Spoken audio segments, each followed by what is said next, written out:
کی خاصی بڑی تعداد شریک بھی ہوئی. اہم ترین جو عمل ہے وہ تذکرہ ہو گیا کہ 12 رکعت نماز ابھی باقی ہے.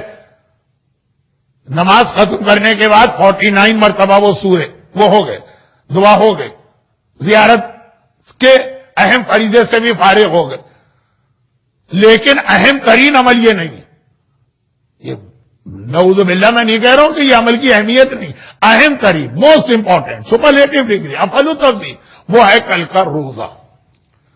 سب سے اہم عمل جو مبعث کا اعمال جسے کہا جائے وہ ہے روزہ. رمضان کے روزے کے علاوہ سال میں 4 روزے جو بہت ہی اتھینٹک حدیث سے اور بہت ہی ہائیلی ریکمینڈیشن کے ساتھ آئیں.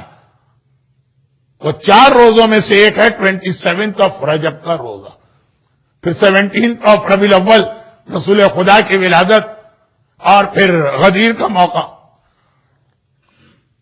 اور ان 4 میں جو سب سے کم مشہور ہے, آپ کو موقع ملتا, مجھے موقع ملتا حج کے دوران, 25 ذوالقعدہ ذاہو الارض, وہ ایک الگ موضوع ہے.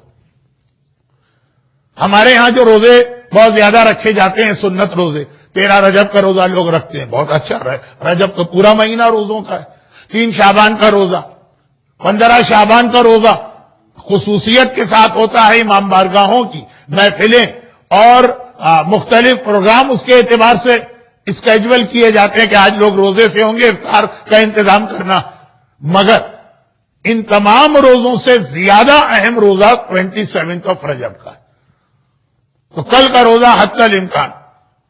ایک سوال مجھ سے کسی نے نہیں پوچھا, اور اس لیے نہیں پوچھا کہ آپ جانتے ہیں, ورنہ عام طور پہ سوال یہ ہوتا ہے کہ مولانا آپ نے نماز پڑھائی, آپ تو سفر میں 4 دن کے لیے آئے اور نماز آپ نے پوری پڑھا دی. لیکن اب اتنے زیادہ علماء آپ کے درمیان آنے لگے ہیں کہ مجھ جیسا طالب علم کو ضرورت نہیں وضاحت کی کہ کثیر السفر کو سفر میں روزہ بھی رکھنے کا حکم ہے اور نماز کا بھی. تو یہ والا روزہ تو ایسا ہے کہ ہم جیسے مسافروں کو بھی رکھنا چاہیے. لیکن جو لوگ یہاں ٹھہرے ہیں, مقیم ہیں, جن کا وطن ہے, تو کل کے روزے کو حتی الامکان مس نہ کیجیے. اور اس کے ساتھ میں ایک جملہ